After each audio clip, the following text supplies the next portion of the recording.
Shalom Aleichem everyone. It is Pesach. So I wanted to share with you this week two Pesach thoughts, two ideas on the Haggadah, which means Hashem. Tonight we'll be engaged in this magical evening of Sipur Yetzias Mitzrayim, of V'higata to Labincha, of connecting to Mishpacha and sharing our amazing Masorah with our families. But we open up the Haggadah in a very unusual way. After we sit down and we sing our nigunim, we say Kiddush, so right away we have this Aramaic statement, Halach ma'anya diachalu avasana ba'ar de Mitzrayim, kol dichvin yesev yechol, kol ditzrig yesev yifsach, ha'ashata hachal hashana haba ba'ara di Yisrael, ha'ashata avdei, l'shana haba b'nei chorin. It's a very unusual way to start the Seder. Number one, the first anomaly is, why is this in Aramaic? Well, the whole Seder is in Hebrew. And all of a sudden, this opening paragraph is in Aramaic. Number two is we're sitting down at our tables, and we very unusually say, Kol dichvin yesev yechol, kol ditzrich yesev yifsach. All of those who are in need, come, join us, eat with us. All of those who need to experience a Seder, come, please join us. Wait a second.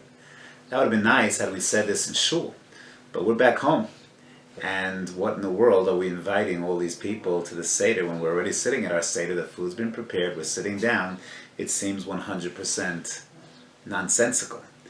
And lastly, now we're saying this also seemingly nothing to do with the first sentence. Hashata hacha, we're here now, l'shana haba b'Ardi Yisrael.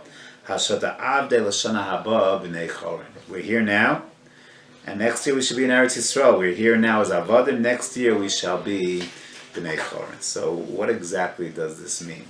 So I think the answer on a pshat level is very basic, very simple, but maybe frames for us something very fundamental. And that is as follows. We're about to start an amazing night, incredible night of Sipur Yetzias Mitzrayim, something that the children look forward to all year long, that parents look forward to all year long. It's a magical evening and the beginning of a magical Chag. However, there's something so fundamentally missing. And sometimes we are so used to our lives that we don't realize what's missing. But what's missing is a Beis HaMikdash. And what's missing is the Korban Pesach. And the whole evening is really different than it ought to be. We should be partaking of a Korban Pesach. We should be eating the matzah and the maror together. With the Korban Pesach, we should be in Yerushalayim. And we're not. We're in Golus. Perhaps the language that is used in this paragraph, Aramaic, is the language of Bavel, is the language of Golus. You see, if we really had the Korban Pesach, we were in the Beis HaMikdash, right now, as we're sitting down at night, on Leil HaSeder, we could not invite people to participate with us in our Korban, because the halacha is, when a Korban Pesach is eaten, it has to be eaten by those that are menuyim ala Korban, that are assigned to join on this Korban. That has to happen from beforehand. You couldn't just invite someone, hey, come tonight, join my Korban Pesach. It had to be set up in advance. So the fact that we can do it tonight is highlighting this point that we don't have a Korban Pesach, so we can invite people. And then, of course, the end of that statement makes perfect sense. L'shana haba, perhaps next year will be zoche to be in Eretz Yisrael. Right now, we're starting our Seder and we realize that we're missing something. And perhaps the reason that we'll say that b'chol dar v'dar omdim aleinu l'chaloseinu, we live in Galus, we have constant threats, terrorism in Eretz Yisrael, anti-Semitism throughout the world, throughout Europe, and we're not relieved of that, so it's a tefillah in the beginning. That yes, we know, we recognize things are not perfect. And l'shana haba b'Arad Yisrael, hashata avdei. Now we are avadim. We don't have that sense of true cherus of Mashiach, but a tefillah l'shana haba b'nei chorin. That is one thought I want to share. The second thought is that, let's flip towards the end of the Magid, but we open up, at the end of Magid, we say, lefichach anachnu chayavim lahodos. And we recognize that we have to give thanks. And yes, even though things, as we mentioned, are not perfect, but there's a lot to be thankful for.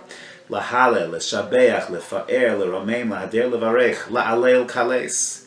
We have to give thanks and Sheva to Hashem for all of the Nisim v'Niflos that He did for us, that He took us out of Avdus, L'Cherus, Yagom, L'Simcha, Eva, L'Yom Tov, and then we say, V'no Malafanav, let us sing to Hashem Shira Chadosha. And we start to say Hallel. And we say the first paragraph of Hallel, Halalu Abdi Hashem, Halalu Hashem Hashem. And then we say the second paragraph, B'tzeis Yisrael miMitzrayim, and then time out.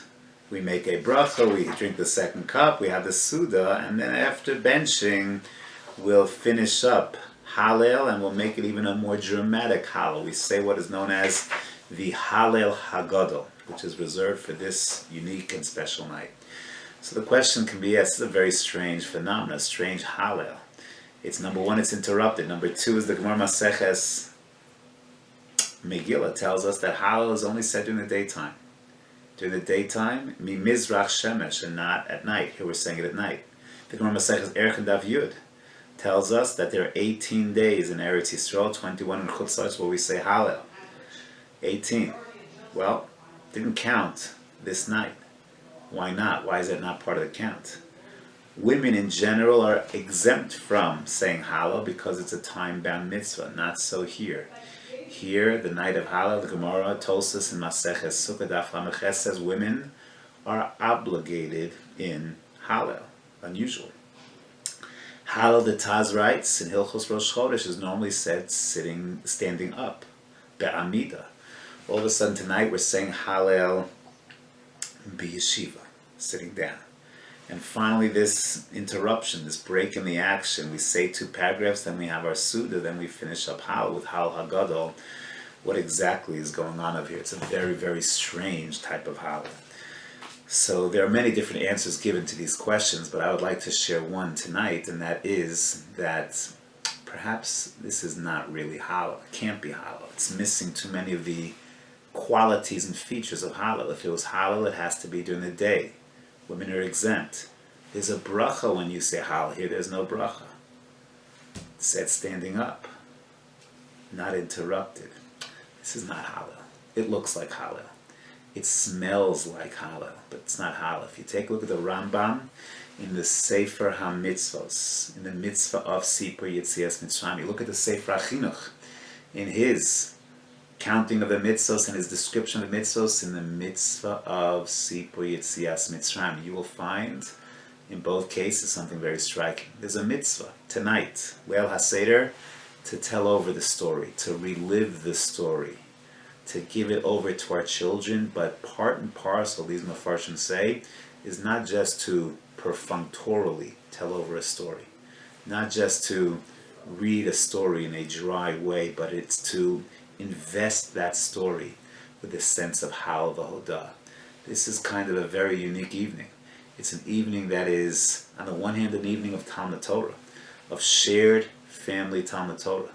It's an evening of storytelling of what we experienced generations ago in our exit of Mitzrayim and making it alive, making it real.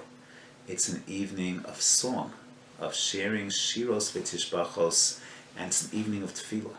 And that's the Hallel. That's what Hallel is invested in Sipur Yetzias Mitzrayim, because Sipur Yetzias Mitzrayim is all of those things, and therefore it permeates the entire night. It's not limited by the halachic strictures of Hallel, because Hallel at the Leil HaSeder is a Hallel of Shira. It's a Hallel that permeates the entire evening, because the Suda is a Sudas Hallel V'Hodah, and therefore there's no hefsek. There's no need for a bracha, because it's all part of Sipur Yetzias Mitzrayim, which women are chayav osin, which is said sitting down, which is done at night, and all of these questions therefore go away. And that requires us to be in the proper mindset, to understand that on the one hand, as we mentioned, things are not ideal as long as we don't have a Beis HaMikdash. On the other hand, this is such an important night of family, shared history, of Mesorah, of Shira, of Torah, and of Tefillah. And I want to wish everyone a Chag Kosher v'Sameach, a Chag where we uplift ourselves spiritually, where we are different after the Seder, where we experience that sense of mishpacha, that sense of shared destiny. And Bez Hashem, indeed, it will be a Pesach of L'Shana Haba B'Yerushalayim.